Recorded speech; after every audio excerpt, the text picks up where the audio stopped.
India TV YouTube channel को subscribe करें और बेल आइकन दबाएं। सरकार के प्रिंसिपल साइंटिफिक एडवाइजर ने एक डराने वाली बात कही है। उन्होंने बताया कि भारत में कोरोना की थर्ड वेव भी आने वाली है। सोचिए, अभी ये दूसरी वेव चल रही है, तीसरी आएगी तो क्या हालात होंगे।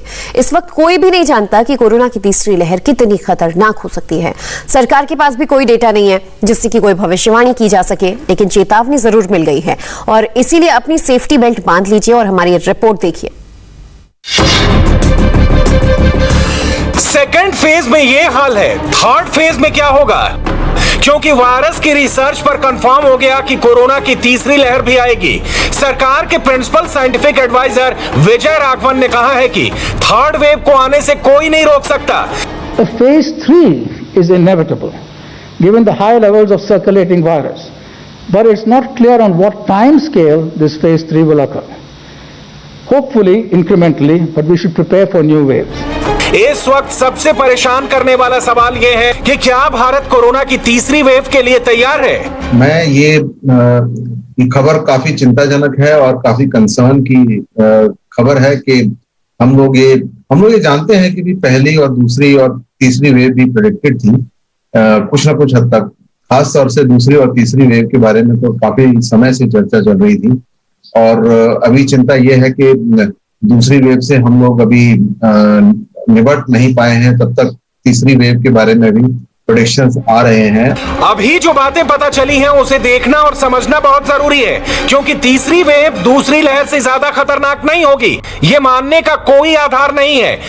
तीसरी वेव की टाइमिंग के बारे में अभी कुछ नहीं कहा जा सकता। ये कितने बड़े लेवल पर तबाही मचाएगी अभी कुछ नहीं कहा जा सकता।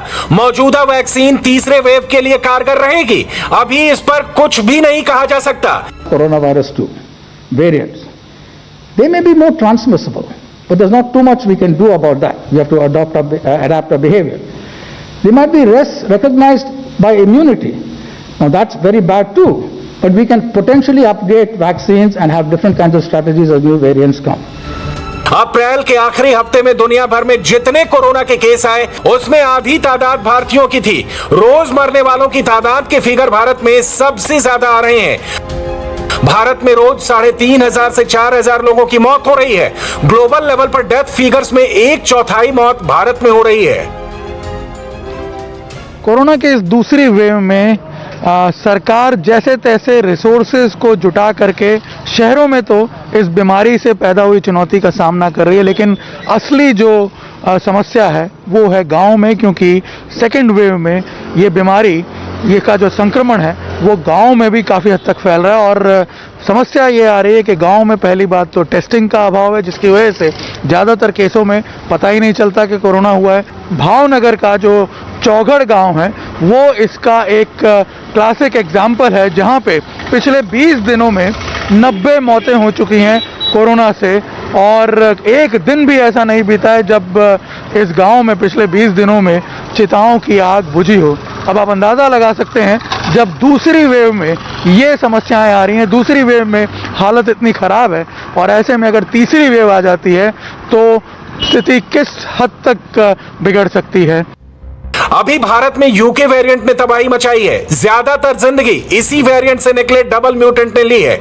अब तीसरा वेरिएंट बंगाल स्ट्रेन तेजी से फैल रहा है। डर है कि तीसरी वेव में कौन सा वेरिएंट बड़ा खतरनाक बनने जा रहा है।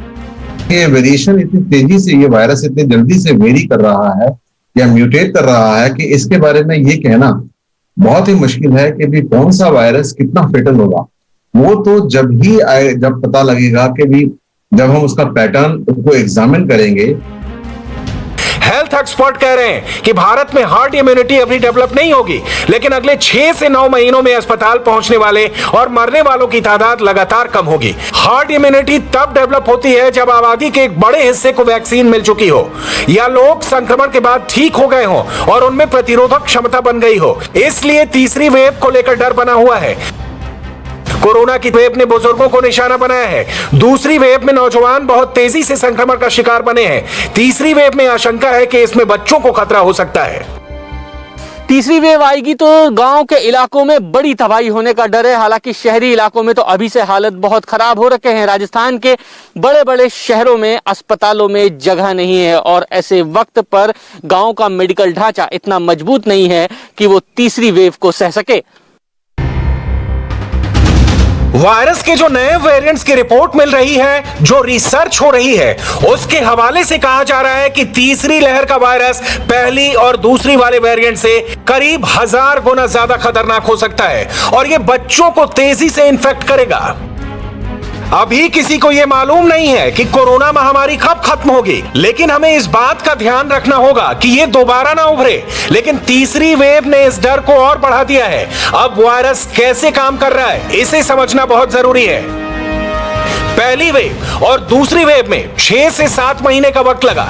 भारत में पहली वेव सितंबर 2020 में आई। इस वक्त दूसरी वेव फरवरी 2021 से चल रही है और मई में इसके पीक आने की संभावना है।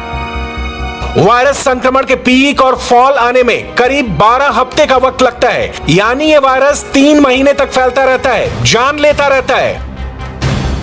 इसलिए मई और जून के महीने इस वक्त देश के लिए बहुत ही गंभीर बने हुए हैं। इसलिए इस वक्त ना सिर्फ शहरों बल्कि गांवों में बहुत बड़े लेवल की तैयारी की जरूरत है। जहां देश के विभिन्न राज्यों और शहरों में कोविड महामारी को लेकर हाहाकार मची है, ऑक्सीजन की कमी के कारण सैकड़ों मौतें हर दिन दर्ज हो रही है, वहीं जम्मू कश्मीर यूटी में भी मामले तो बढ़ रहे हैं, लेकिन प्रशासन का दावा है कि स्थिति काबू में है। देखा जाए तो भारत में तीसरी वेव मई के 6 से 8 महीने के बाद आ सकती है, क्योंकि वायरस जब फैलता है, लोगों को बीमार करता है, तो साथ में इम्यूनिटी लेवल से लेकर एंटीबॉडीज का असर 7 से 8 महीने तक रहता है। तब तक जो लोग वायरस के संपर्क में आ चुके होते हैं, वो इससे 8 महीने तक 80% बचे रहते हैं। इसलिए अगर वायरस नए रूप में आया और तीसरी वेव लाया, तो ये तीसरी वेव इसी साल अक्टूबर से शुरू होने की आशंका है और इसका पीक जनवरी 2022 तक आ सकता है।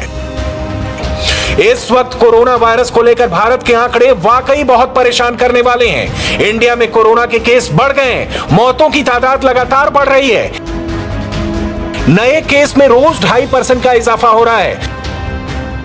2.4% के करीब day on day growth rate जो नोटिस हुआ है और आज हमारे देश में पिछले 24 घंटे में 3,82,315 केस रिपोर्ट हुए हैं। जो डेथ्स रिपोर्ट हुए हैं उसकी संख्या में भी थोड़ी वृद्धि नोटिस की गई है, जिसमें मुख्यतः महाराष्ट्र, कर्नाटक, आंध्र प्रदेश, दिल्ली और हरियाणा से अधिक केसेस रिपोर्ट हुए हैं। फिलहाल भारत के पास तेजी से वैक्सीनेशन करने और लोगों के पास एहतियात बरतने के अलावा कोई रास्ता नहीं है।